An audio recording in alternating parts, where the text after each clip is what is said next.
Hey everyone, so today I'm going to be covering how to delegate tasks with zero friction and maximize leverage. All right, so this is a topic that comes up all the time when I tell people, I was able to get out of a 60 plus hour agency grind. Some weeks I was working as much as 80 hours a week. And right now I'm doing like 5 to 10, mostly around 5. I could actually delegate things even more. It's just that the cost benefit doesn't make sense to me, and I like to keep the pulse on certain things. But it's really the choice, right? So I want to work on my business. I don't want to work in it. And the only way to do that is to actually begin delegation in a manner where we are doing the things that keep us in our zone of genius, that we can do as owners and senior executives, do only the things that we can do, and anything else that other people can do, we're not doing that stuff, right? So let's get into it. Firstly, I'm going to start off with, what is leverage like and why does it matter, right? So I look at leverage the way that, Naval Ravikant looks at it. If you know who he is, go look him up. He is like a PE master and he knows what leverage is. But for the case of an agency, he has 4 definitions on what leverage is. Like, not all of them really apply to an agency unless you have a very specific business model. But ultimately what matters here is that the more resources we impact, the more valuable our work is. And that is what leverage is. Like, we do 1 unit, it produces 10 units. Like, that's because of leverage, right? We've found a lever to create more than the input that we put in. And owners and executives, we can affect this greatly because we command resources. So there are 3 types of leverage, and these are in order of importance in as far as an agency goes. I believe it's capital, number 1, code/content, number 2, and managing other people. And the 4th one, which this is leverage. So, I say that there's 3, but this is sort of like the new bonus one. Managing AI is a huge form of leverage. However, it depends when you're looking at this video. I'm not sure where it is in these 3 things, right? Because unless we created the AI ground up, it doesn't fall under code. It doesn't fall under number 2. However, our people within the agency, we can teach them how to use AI to get more out of, each hour, thereby creating leverage or even using it ourselves. But with capital, we can do a lot of stuff. Like, we can buy ads, we can, pay for new people, which becomes number 3, managing other people. The important thing to note is that capital has the most power, content, and I'm talking SOPs, videos, etc. Very key in leverage and delegation. Okay, so content is hugely important, and don't mistake this for marketing content. I'm specifically talking about internal agency content that the agency uses to train people, to hold people accountable, and in day-to-day standard operating procedures that are paired up with a video on how to do things. Okay? There's also external content for marketing purposes, but when I talk about content in this video, I'm talking about internal training content. Okay? We want everybody to learn how to use leverage in their daily work, right? So this isn't just about us. All the learnings I'm going to tell you today, you can pass these on to your managers, and you should. Because the more leverage they have, the more they get done. And if they're overloaded with work and they're sucking you down, meaning hey, I'm over full, and they're basically asking you for help and you're coming and helping them do their job, this will actually enable them to get all their work done because they're going to figure out how to get work off of them, and it's not going to get put back onto your plate as that executive owner. As the big market becomes more competitive, more people will learn how to use leverage more and more. Specifically, I think AI, but this is why we need to keep learning AI and figure out how to leverage it, but also master the other 3. Because I can tell you right now, most agencies are not leveraging capital, content, and the managing of other people effectively in a way that it maximizes their output. So we need to master not one of these things. We need to master all of them. And remember, we don't need to be the fastest. We just need to be faster than the bear. So what does this mean? We don't need to be number 1 at using all of these types of leverage, including AI. We don't. We just need to be reasonably good, because the bear is the market forces that are competing, and there are going to be winners and losers in this game. We just can't be last, and we can't be close to the end, because when we're close to the end, our output and our value that we're rendering our clients is going to fall behind other agencies, which is going to actually put us in a position where, clients drop off because they don't see and feel the value comparatively agency to agency, right? So don't need to be the fastest, just need to be faster than the bear, okay? So let's get into how we work through others, because this is really what we're here for, because I'm not going to go through how to leverage capital and content in too much detail outside of how we work through others, okay? There are a ton of management styles. However, there's only really 4 functional ways to actually work through others. And by the way, if you're like, hey, there's like all these leadership styles and all these management styles, you're right, but they all kind of fall under 4 specific things. If you haven't ever read this book, HBR, on managing people, there's like a ton of management styles in here and tools and techniques. I would actually pick that up. Strong recommendation. But here's the 4 ways that we can actually work through others. We can micromanage them, we can support them, we can coach them, and we can delegate to them. There's only actually 4 things. And I'm going to get into why these 4 things matter at different times, because each one of them takes the least to the most time from left to right. So micromanaging people takes a lot of time. Supporting people takes a little bit more time. Less time than micromanaging. Coaching takes a little bit less time than supporting them. And delegating is the fastest of all the methods of working through other people. Okay? An important sidebar, because I'm going to get back to these 4 things, and we need to understand this. Like, this is the foundational stuff. A job, aka a job description within any organization, is a list of objectives and actions that are structurally delegated. Okay, so when we're thinking about delegation, when you create a job description, you say, these are all the things this person has to do. That is literally structural delegation, and you need to start thinking about it that way. Okay? Because hiring somebody is a form of leverage, i.e. people, and the reason we are interviewing them is to figure out, can they do the job? Can we structurally delegate to them, or are they close enough where if we need to train them a little bit for them to do the role fully, how much do we need to invest so that we can structurally delegate to them? The assumption is that a specific person can do the full scope in a role in a manner where it's actually aligned with delegation. So like we're not micromanaging, we're not supporting, we're not necessarily even coaching, and I'm going to get into those definitions and why that matters later. That it's aligned with delegation. Okay? Like, I'm not saying do improper management, I'm not saying do improper leadership. Those things come with the territory, but we want to be firmly in delegation, and I'm going to explain that. Sometimes managers will knowingly hire people that are missing some skills if they believe in assumptions that they can support the individual into a structured delegation quickly. So translate it into simple language. I'm going to hire somebody that I know can't do all the aspects of the job because I think that the training curve, like the amount of time it's going to take me to train them from where they are today to be able to fully execute in the role is only like 2-3 weeks or a month or some known amount of time. And that way we can go into full structural delegation in that time frame. Okay? A quick reminder, how we create roles, because again, foundations, these things matter, and they matter a lot. You have a role, right? You have objectives that role needs to fulfill. You measure those objectives, and then you coach against the measurements of the objectives, and you create this feedback loop, right? So a role is a set of key functions within the business, the things that we want to structurally delegate. That role will have anywhere from 3 to 5 key objectives based on the team that they're on. We're going to measure those objectives by having one metric and one KPI. And then we're going to coach against the metrics and KPIs that come out so that we can achieve the objective better and better, and the measurements get better and better over time. And this creates a feedback loop of results. By the way, if you're interested in what the objectives are per role in an agency and the metrics and KPIs, I have a different document. Look, you're in marketing, you can probably find me. Ask me for the KPI/metric sheet, and I'll know exactly what you're talking about.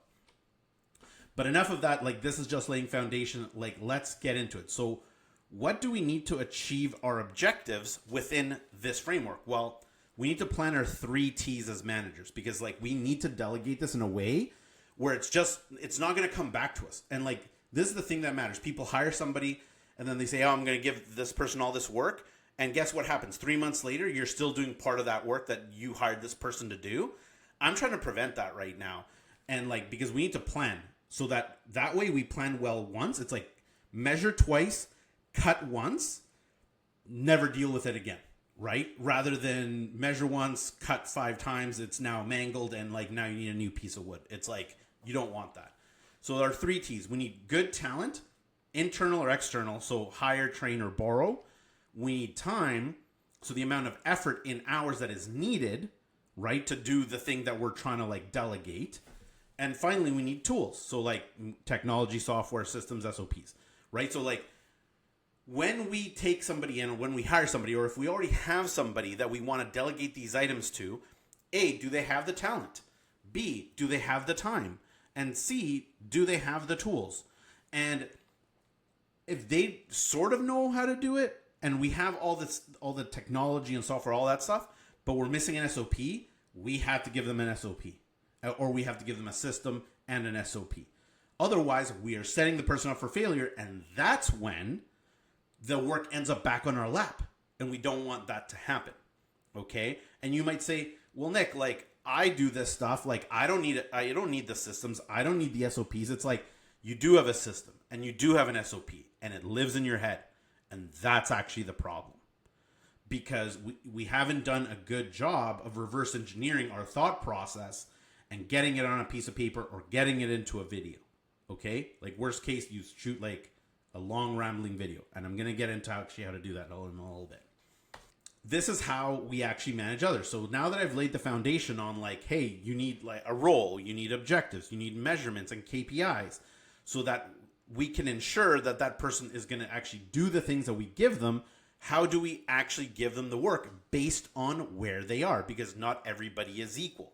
And we need to be able to delegate everything, not just some of it. Because if we just want to delegate some of it, you know, we're going to basically throw like 10, 20 things at a person. 5 of them are going to stick, and then we're still going to end up with 15. But we want to go down to 0, right? Like 0 mandatory administrative, like ongoing tasks, so we can work on the business, right? So we need to know where people are. And this is how we figure it out. Remember the 4 styles? Micromanage, support, coach, delegate. Okay? I'm going to walk you through this. When people have low skills, right? So skills are low, and they have low internal drive, meaning motivation. This motivation and internal drive are similar but a bit different, but like, let's just call it motivation for now. When their motivation is low and their skills are low, you have to micromanage them. By the way, don't make the mistake of saying like, oh, one size fits all. People are low skill and low motivation. This is task dependent. Some people will have, you know, you give them 5 different tasks. One of them, they have low skills of the 5.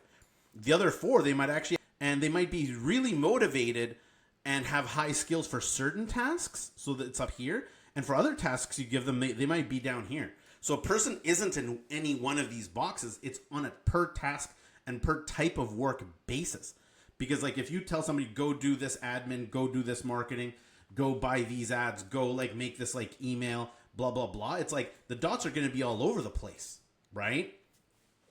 The important thing that I need you to remember is that when internal drive is high, so they're motivated and they have high skills, you can delegate. And this is really fast because they know exactly what to do because they have the skills and they're motivated to get it done. So you can delegate super fast. This is the fastest. Micromanagement, slowest. Why? You need to actually motivate them first, then you need to educate them. So you actually need to go from here to here to here, right? So you first need to motivate, then you need to educate. By the way, people ask me all the time, can I do it differently? Can I first train them and then motivate them? It's like, this is way slower. Why? Because if you're first motivating them first training them without motivation present, they're going to learn way slower. It's easier to just motivate them and then, teach them the skills. Okay? Most amount of time, second most amount of time, third most amount of time, least amount of time to actually work through other people. Taking somebody from support to delegate is more sustainable than taking them from coach to delegate on a specific task. Here's why. If a person is just missing skills, but they're not missing motivation, once we teach them how to do it, we push them up and they stay here because they've already learned how to do the thing and they're already motivated. However, if they're the type of person that is not motivated to do a certain type of task, guess what's going to happen? We're going to motivate them by coaching them, and they're going to move into delegation. And slowly, because we don't reinforce this, they're going to backslide and go back into coach. Okay? And then we're going to have to push them back in. And then they're going to slowly make their way back. Right? And then we're going to coach them back. And this is never going to end for that type of task because they're just fundamentally not motivated to want to actually do this. Okay? So it's preferable to take something from here to here, but it is slower than taking somebody from here to here. Okay? It's just that you just got to keep doing this over and over and over again. Okay? Micromanagement, stay away from it. Why? Like I said before, you have to both coach them into high drive, and then you got to support them into knowledge. So you actually have to do both. So that's why there's so many contact points in micromanagement. You got to both coach and support simultaneously during a micromanagement endeavor to move people from here to here. Okay? Cool. Long explanation, but this is what loads you for bear, and this is what trips people up. This is the most important thing, understanding this when you're trying to give work to others. Just because you're giving them a paycheck is not enough. Right? That's not how people work. The North American work environment, it's not like, hey, I pay you, go do this. It's there's other factors. We need to really balance in the emotional side of the equation to succeed on a sustained long-term basis. All right? So, how do we decide what work to give others versus ourselves? Because we need to figure this out. Okay? Well, importance of unique skills. So tasks that only we can do are more important than tasks that others can also do. Right? If we are the only people that can do it, a task is much more important, right? Because the less people that can do a task, the more important it becomes, the more critical it becomes, right? If there's only one person in the entire company that can do something, even if it's somewhat simple-ish, it becomes really important. When there's two people, it becomes less important. 3, 4, 5, etc., less important progressively, right? It's also about external talent. If you can easily get somebody to come in and do that work, it's all a bit more replaceable. So you could almost look at it as how easy is it to replace somebody doing this? Because are the skills unique or not? Not just within our business, but externally. And timing does matter because sourcing skills externally takes more time. And if there is a, big time constraint, you can't hire somebody or contract somebody to come and do it if the thing's due in 3 hours. It's not possible. You're not going to be able to turn it around. So what really matters is how unique is the skill? How much redundancy do we have? How many people can do the same thing? Because this is part of why we want to delegate and train people is so that we have that redundancy. So if one person's out, if they're sick, whatever happens, more than one person can do the same thing. And the same goes for you. You want to be able to take a vacation. The reason that you can't take a vacation or have to work on vacation or are working 68-hour weeks is because you're the only person that can do it and no one else can do it. So guess what? You need to work into the evening, into the weekend to get it done, right? We want this redundancy. We want to make you not unique in your lower value skills. We want you to be unique in your high value skills, okay? So how do we prioritize ourselves? Because we want to work on those unique things that only we are capable of doing. Well, I call this STR. So this is how I personally organize myself at all times. And it stands for strategic, tactical, reactionary. Strategic is the stuff that is required for long-term outcome success. So things where are we going to be in the next year? How are we going to make that happen? Do I need to set up partnerships with other businesses? Do I need to think about launching a new division within my agency? Like, these are long-term strategic initiatives that are going to take months and months to bear fruit, right? This is not only how we're going to hit this year's targets, but the next 3 years' targets, right? These are the strategic items. Next, we have tactical, required for short to midterm outcome success. I would call this anywhere between 3 and 6 months, okay? So I've delegated to the level where I basically just work on strategic items at this point. I've even delegated tactical. So the targets that are going to happen in the next 3 to 6 months, like, I have no hand in them. The team's got that, right? And it's because I figured out all the tactical elements and I've listed them out and I've delegated them. And I delegated that because I've already delegated my reactionary items, which is the bottom of the pyramid. Reactionary items may or may not burn the house down, and we need to delegate these. So, like, this is like things like, oh, hey, we need to, file our taxes. Hey, like, payrolls due, blah, blah, blah, blah, blah. It's like, yes, those are important things, and they may or may not burn the house down. So, like, I'm not telling you that reactionary items aren't important. In fact, they are important because, like, if you don't pay people on time, like, if you don't do payroll, they're not going to work for you, right? But they're still reactionary, right? They're not even tactical. It means that somebody else should be doing it and not you, right? So all reactionary items, I delegate structurally. All tactical items, first you have to delegate all reactionary. Then you move up to delegating tactical, and then you only end up working on strategic. So that's where you work on the business, okay? This is different for different levels. Delegating reactionary is a must for all managers. Delegating tactical, very difficult for managers. Maybe if you're a senior leader, you can delegate the majority of tactical, but you probably have manager or a director reporting to you to be able to pull off the delegation of a tactical level item that is going to generate, P&L success, like income statement success in the next 3 to 9 months, right? But it's a process, okay?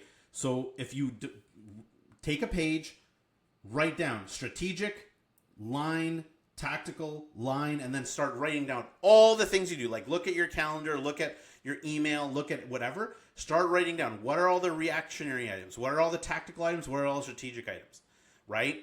Strategic items being long-term, tactical being mid-term, reactionary being day-to-day. All the day-to-day needs to go to somebody else. Because guess what? Deep thinking, the strategic items, you can't just like work on it for 5 minutes and then get an email and have to deal with that email and like do good strategic work. It's never going to work, right? So we need to delegate all the reactionary. And we start by listing it into these categories. First, we delegate all the reactionary, then tactical, etc. Okay? I'm going to keep going here. So how are we going to delegate this? One of the tools I like to use, and you don't have to use this tool, but I like it, is the Eisenhower matrix. This is literally from Eisenhower. Like, this is old stuff. Okay? And basically, he said, well, you need to, figure out what's important and what's urgent, and you do those things, right? Remember, I said before, the definition of important, how important something is based on how many people can do it, and are you the only person that can do it? So if more than one person can do it, it's not important, right? And if it's not important, guess what? It moves down here into the delegation quadrant, right? This is why training your team is so important and having standard operating procedures, etc. Because you train them on these things. And when you train things that only you can do into other people so more people can do it, they lose importance. And when they lose importance, we can finally delegate them, okay? I'm going to kind of skip to the end here. The goal of training is to expand the delegation quadrant. So right now, all of these boxes are equal. Maybe in your world right now, maybe the delegation quadrant is like smaller. Maybe it's just here. And you have like this massive, do thing, right? So like your do box is huge. Like it's all of this. And if you're delegating nothing, it means that your do box is all of this, okay? But here's what training does. When you train people, the delegation box expands outward, okay? Which means that you end up doing less and less and less as you expand it, because it then belongs to other people. You're no longer the one doing it. So if you can expand this out all the way here, this is ultimately how you end up working less hours in the business and then working more time on the business, right? Because as you teach people, they start digging into your dues, and they also start digging into your scheduled items. So actually, you end up having to do less work overall. That's really the punchline. Okay? So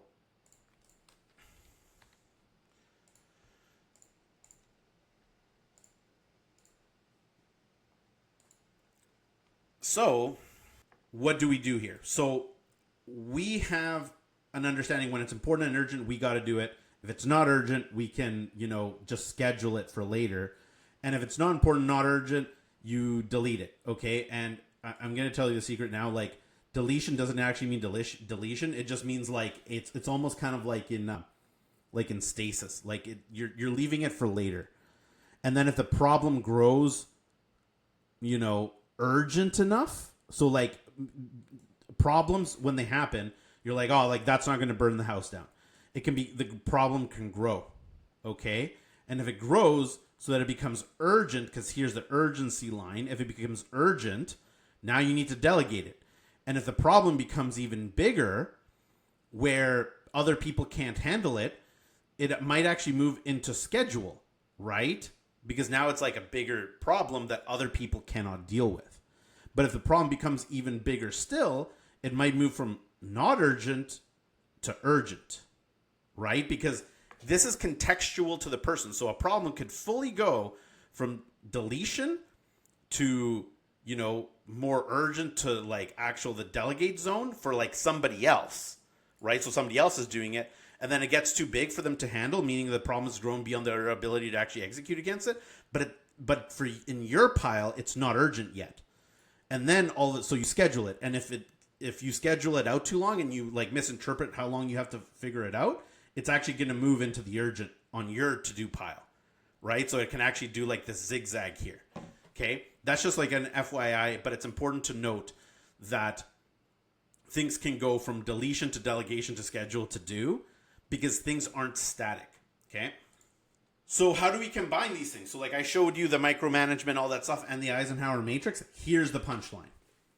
We can combine them, right? So here we have it.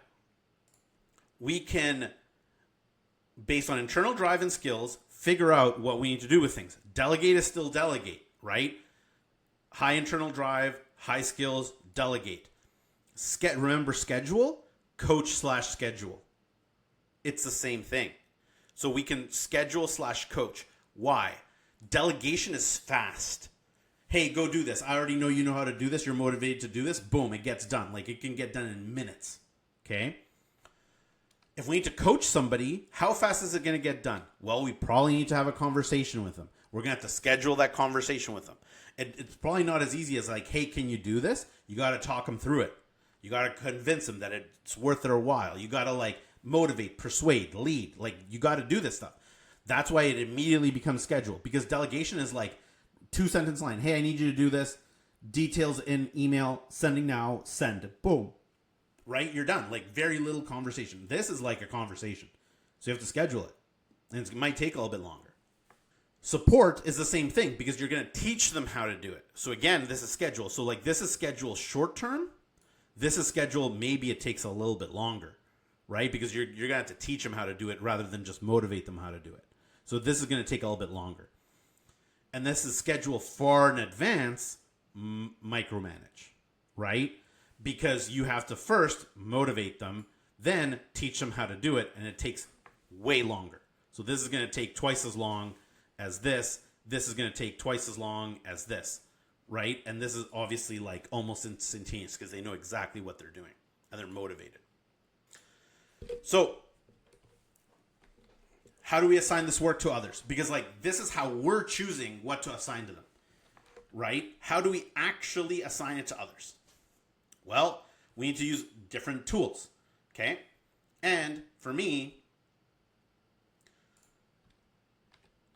And for me, I like using a few different tools in a few different places, okay? I'm going to skip to the end. So, at the most baseline level, we need an SOP in a video. That's the baseline, okay? If we don't have this, we're setting other people up for failure unless they're in structural delegation already. Unless they know already what to do, they don't need anything. Like, they probably need this, honestly, right? SOP plus video. Then there is the 10-80-10, which is micromanaged to some degree. Definition of done is a method of coaching and or supporting people. And then 1-3-1 is pure support. So I'm going to take you through all of these, right? So remember, like the foundation is this like standard operating procedures plus video, and I'm going to talk you through how to do that, but I'm going to walk through each one of these. The 1-3-1, definition of done, 10-80-10. Okay, like, because this is actually how you get work through other people. All right. So SOP plus video method. Record a video of you doing the deliverable. Because, like, look, if you're already doing it, just record a video of you actually doing it. Like, screen record yourself. And talk while you do it. Why are you doing what you did? What are the considerations? Blah, blah, blah. Like, talk out loud. And if it's like this rambling video, low production, you're worried about like how it looks, and it's like, oh, like, and you have a bunch of and whatever, doesn't matter. Shoot the video. Okay? You are one of one or one of few. Getting somebody else whose time is less valuable than yours, meaning like less cost to your organization, less opportunity cost, meaning like you can generate bigger outcomes than the other individual. You can eat up a little bit of their time. If like that video is 40 minutes and you could have reshot it in 20, send them the 40-minute version. They can go through it. They can write an SOP based off of that video and like reshoot it if you really need to, right?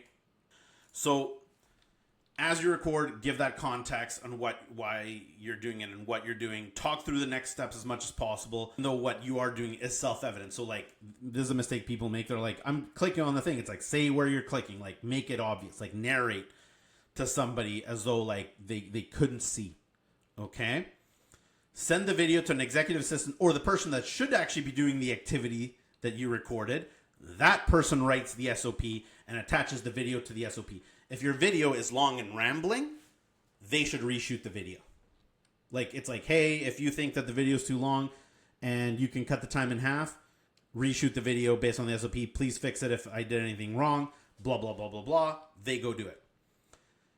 Again, they can condense it, and then the SOP is added to an internal FAQ system or training software. Okay? That way it's scalable. So that way, not only that person can do it, other people can then do it. And then as like a bonus extra step, I would actually tell that person to train one other person on how to do it based on doing the SOP, following along with the video, ask another person to do it. So that way there's at least two people. And then you know if the SOP is good enough and that the video is good enough. Because if that person was able to reverse engineer and write the SOP, etc., and the person can use that SOP to like a satisfactory outcome, like you're done here. Like you've clearly communicated and articulated what needs to be done in order to delegate those items. So this is a quick aside, where you store your SOPs matter, because if you have an SOP and a video inside of the SOP, it doesn't do anything if no one uses it, okay? So these are tools that I personally use that have made my SOP creation process way easier. Descript allows you to edit video by using the transcripts. I use Loom now, but when I got started, I like made a mess of a lot of videos. And Descript just like allows you to edit via transcript. I would look at that. And if you're confident in doing like a one-shot take, Loom is much more cost effective. So one of the two. Scribe, great if you're creating SOPs in web apps because it actually records the clicks and will actually draft an SOP for you. I think these things are like $5 a month. It's I use this to create methodologies and mind maps internally so I can teach employees how to think through concepts. And then I record myself actually like walking through the concepts of the mind maps I've created. And sometimes I just like create the mind map and edit the mind map in real time as I'm shooting the video. Okay. and it gives people deep context on foundational items of how we run the business and why we run the business that way. Manual, this is actually something I used to use before I had like a proper like project on like an enterprise resourcing software. So like I have more of an ERP now. It's great for storing SOPs, training. Your PM system is just not robust enough. Now we have this system called Rike, and if you're in the market for a PM system, I cannot recommend it more. But we have all of our SOPs in here because all of our SOPs and processes are clearly articulated with critical paths, and they have to-dos for every task. So it actually walks people how to do anything that we do step by step by step. So it's all like automated, as if you want to call it that. Okay. But yeah, I would definitely check out these softwares. They've helped me a ton, and they can cut down the amount of time that it takes to make these, and also like where to find these things after they're done. So once we have that baseline built of the SOP plus video, we can move into like ways to actually work through others. Okay. So these are techniques. Okay. 10-80-10. The first 10%, you figure out what has to be done and put a high level plan together. So you basically get it kicked off. You delegate this to another person, or you give this to another person, and this is very likely in the support function. The other person does the middle part of the work, aka 80%. And then at the very end, you come in, you check, tweak, and finalize the work to do the final 10%. This is if like they somewhat know what they're doing, right? And remember, they're armed with the SOP and they're armed with a video. So it's basically a judgment call. Like with the SOP and video, or just the video if it's the first time around, will they be able to pull it off? Do they have the skills to pull it off? It's a judgment call. If you think that the answer is no, we have a variant on the 10-10, which I call like the 10-45-45. Why? Well, because it's 100%. But it's exactly what you think it is, which is, you know, if the person's missing a lot of skills, like we have no choice but to do this. Figure out what must be done and get the outline together. Same as the 10-10. The other person does 40% of the work and up to the middle. You come in and check to see if they're on the right track. Because if there's a high likelihood that they're going to be on the wrong track, you want to come in. You don't want to like tell them like, oh yeah, go spend 10 hours on this. You might want to say to them, go spend 4 hours, 5 hours. Maybe it's 1 hour. The less certain or the less comfortable you are with the fact that you're like, I just don't think they have the skills, tell them to check in earlier and more frequently. Like you could go like 10, 10, 5, 10, 5, 10, etc. Like you can divide this any way you want. But like if you're delegating or trying to like coach or support somebody by more than this division, it just might make sense to do it one-to-one with them like in real time, because like, you know, this loses meaning pretty quickly if you divide it into smaller chunks. The person continues to do the other 40%, and you come in the last 5% and you check, tweak, finalize the work. Boom. Right? This is actually pretty good for micromanagement as well.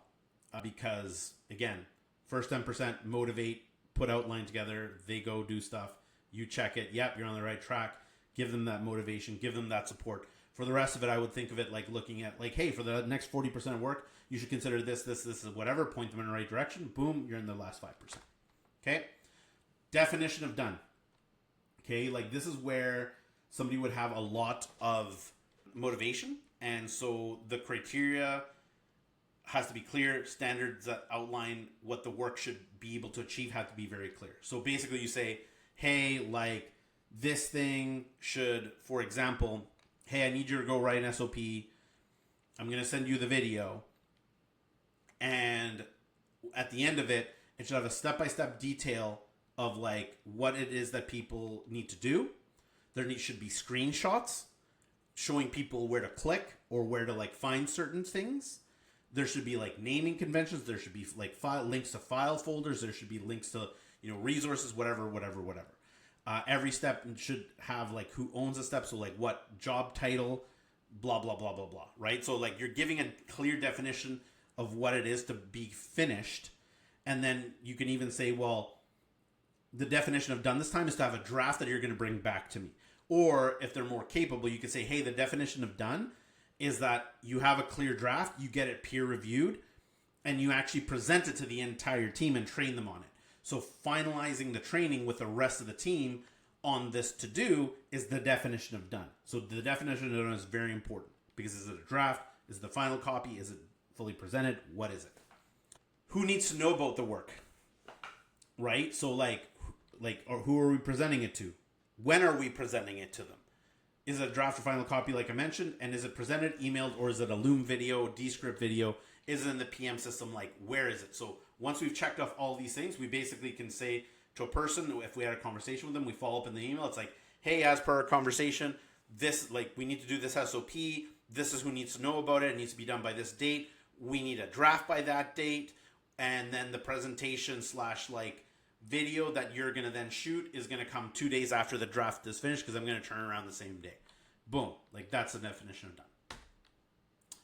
The next one is 131. So 1 challenge, 3 viable options, 1 suggestion. Okay, and this is a great support.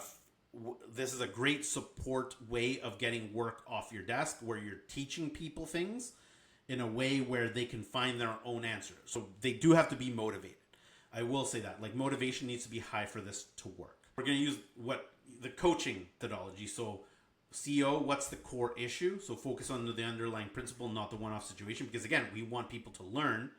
A is the actual story. So share a personal, vulnerable story of how you dealt with the same issue. So oh yeah, I remember when I dealt with this. This is the fundamental story. And then CH, change, enroll and commit the person to change, recognizing that ultimately it's their decision. This is why I say that they already have to be motivated. Because if they're not already motivated, they're not going to be committed to this, right? So I would only really use this with people that are a bit more motivated.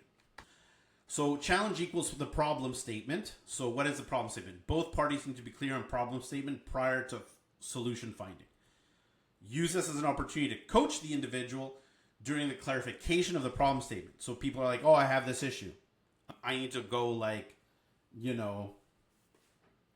I need to deliver this bad news to a client, right? It's okay, why is it bad news? Are we clear on the problem statement? Is this actually a problem? Is this bad news actually learning? Or is it truly bad news? So we have to help the person frame the problem. Because this fall down that we had with a client might actually be an opportunity. It might not actually be a problem. But it's still an opportunity that we would need to deal with to say hey, we figured this thing out. Once the problem statement has been clarified, we use the coach method, right? Remember, only to focus on the core issue and give the methodology if needed for the underlying principle. Do not give them the full answer. You want them to come up with the answer. So once you get clear on this problem statement, they got to go away and they got to come back to you with 3 viable options that will work. Okay? The expectation is that the options will be discussed prior to implementation. So they're not just going and doing this thing. They're coming back with options.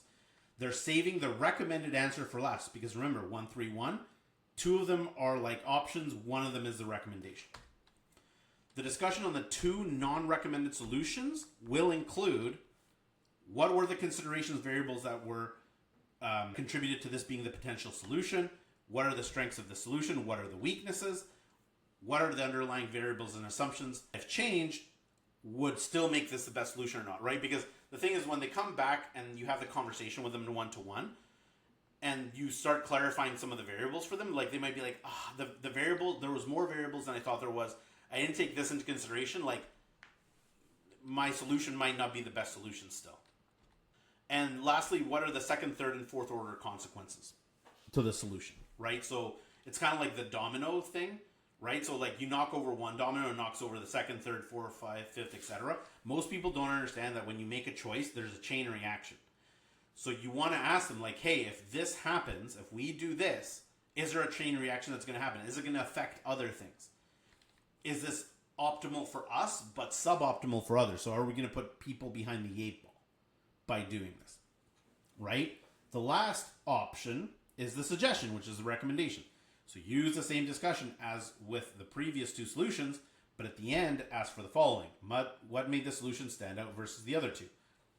After having the discussion on the other 2, has the suggestion changed? Does this need to be changed now that we've clarified things a bit more, right? Because what we're learning, what we're going for here, we don't actually, the outcome of the options that they come back with, don't actually matter that much. I mean, hopefully they get the right option and present the right option. But what's more important is that they've learned how to find out and figure out the options. Like, we're trying to get people to be self-sufficient so that way we can get into delegation mode with them forever, right? So it might be painful because you're like, man, like, this is a lot of work. It's like, yeah. But once they get into delegation mode, they're forever in delegation mode, right? So lift once, they carry forever, right? So at the end of this, the outcome is either do the exercise again as the solution wasn't sufficient, or if the person's not happy with it. So it's like, hey, are you happy with the solution? Do you think that this will work? Ultimately, because you're going to be the accountable party because you're giving them the work to do, you have to like pass judgment and say like yes or no. Qualifying questions until the recommended solution is viable. So like they can time, and if it's close enough or you're like, yeah, that'll work. Like you ask them to like repeat it back to you and clarify, and then they go do it. Ultimately, they just have to execute it, right? So like once a viable option is presented and the employee executes against it, boom. Like now they can do it over and over and over and over again, right? Which puts us into delegation. All right.